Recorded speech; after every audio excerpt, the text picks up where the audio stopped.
அனுதினம் வேதம். ஆதியாகமம் அதிகாரம் 28. ஆதியாகமம் 28ஆம் அதிகாரம். ஈசாக்கு யாக்கோபை அழைத்து அவனை ஆசீர்வதித்து, நீ கானானியருடைய குமார்த்திகளில் பெண் கொள்ளாமல் எழுந்து புறப்பட்டு பதான் அராமில் இருக்கிற உன் தாயினுடைய தகப்பனாகிய பெத்துவேலுடைய வீட்டுக்கு போய் அவ்விடத்தில் உன் தாயின் சகோதரனாகிய லாபானின் குமாரத்திகளுக்குள் பெண் கொள் என்று அவனுக்கு கட்டளையிட்டான். சர்வ வல்லமை உள்ள தேவன் உன்னை ஆசீர்வதித்து நீ பல ஜனக்கூட்டம் ஆகும்படி உன்னை பலுகவும் பெருகவும் பண்ணி, தேவன் ஆபிரகாமுக்கு கொடுத்ததும் நீ பரதேசியாய் தங்குகிறதுமான தேசத்தை நீ சுதந்திரித்துக் கொள்ளும்படி ஆபிரகாமுக்கு அருளிய ஆசீர்வாதத்தை உனக்கும் உன் சந்ததிக்கும் அருளுவாராக என்று சொல்லி ஈசாக்கு யாக்கோபை அனுப்பிவிட்டான். அப்பொழுது அவன் பதான் அராமில் இருக்கும் சீரியா தேசத்தானாகிய பெத்துவேலுடைய குமாரனும் தனக்கும் ஏசாவுக்கும் தாயாகிய ரெபேக்காளின் சகோதரனுமான லாபான் இடத்துக்கு போக புறப்பட்டான்.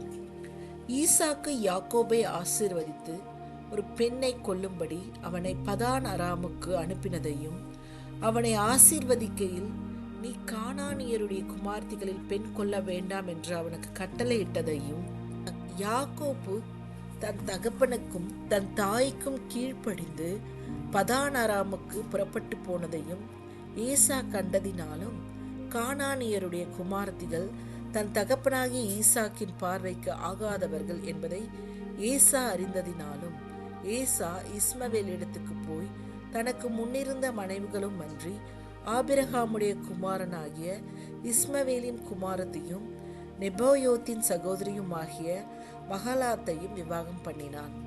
யாக்கோபு பெயர் சபாவை விட்டு புறப்பட்டு ஆரானுக்கு போக பிரயாணம் பண்ணி ஒரு இடத்தில் வந்து சூரியன் அஸ்மித்தபடியினால் அங்கே ராத்தங்கி அவ்விடத்து கற்களில் ஒன்றை எடுத்து தன் தலையின் கீழ் வைத்து அங்கே நித்திரை செய்யும்படி படுத்து கொண்டான். அங்கே அவன் ஒரு சொப்பனம் கண்டான்.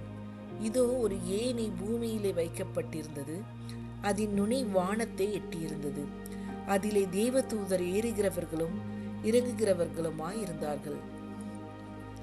அதற்கு மேலாக கர்த்தர் நின்று, நான் உன் தகப்பனாகிய ஆபிரகாமின் தேவனும் ஈசாக்கின் தேவனுமாகிய கர்த்தர், நீ படுத்திருக்கிற பூமியை உனக்கும் உன் சந்ததிக்கும் தருவேன்.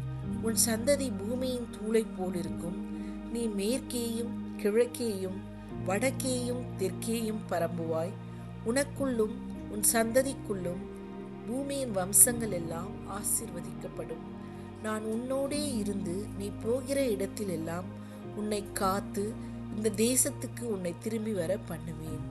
நான் உனக்கு சொன்னதை செய்யும் அளவும் உன்னை கைவிடுவதில்லை என்றார். யாக்கோபு நித்திரை தெளிந்து விழித்தபோது, மெய்யாகவே கர்த்தர் இந்த ஸ்தலத்தில் இருக்கிறார், இதை நான் அறியாதிருந்தேன் என்றான். அவன் பயந்து, இந்த ஸ்தலம் எவ்வளவு பயங்கரமாயிருக்கிறது!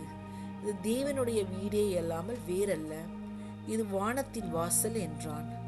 அதிகாலையிலே யாக்கோப்பு எழுந்து தன் தலையின் கீழ் வைத்திருந்த கல்லை எடுத்து அதை தூணாக நிறுத்தி அதன் மேல் எண்ணெய் வார்த்து அந்த ஸ்தலத்திற்கு பெத்தேல் என்று பெயரிட்டான்.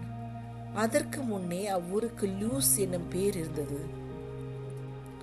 அப்பொழுது யாக்கோப்பு, தேவன் என்னோடு இருந்து நான் போகிற இந்த வழியிலே என்னை காப்பாற்றி உண்ண ஆகாரமும் உடுக்க வஸ்திரமும் எனக்கு தந்து என்னை என் தகப்பன் வீட்டுக்கு சமாதானத்தோடே திரும்பி வர பண்ணுவாரானால் கர்த்தர் எனக்கு தேவனாய் இருப்பார். நான் தூணாக நிறுத்தின இந்த கல் தேவனுக்கு வீடாகும். தேவரீர் எனக்கு தரும் எல்லாவற்றிலும் உமக்கு தசம பாகம் செலுத்துவேன் என்று சொல்லி பொருத்தனை பண்ணி கொண்டான். ஜெபம். அன்பு நிறைந்த கர்த்தாவே, இரக்கங்களின் தகப்பனே, இந்த நாளை நாங்கள் காண செய்த கிருபைக்காக நன்றி தகப்பனே. உமது கிரியைகளை எங்கள் கண்களால் காண கிருபை தந்ததற்காக நன்றி தகப்பனே. உமது படைப்பின் அதிசயங்களை நாங்கள் உணர கிருபை தந்தீரே, நன்றி தகப்பனே. எங்களுக்கு அருளிய ஆசீர்வாதங்களுக்கு நன்றி அப்பா. தேவனாகிய நீர் எங்களை காத்து வருகிறதற்காக நன்றி தகப்பனே. துதி, கனம், மகிமை, ஸ்தோத்திரம் ஒருவருக்கே. ஆமேன். Subscribe to my channel Anudinam Vedam.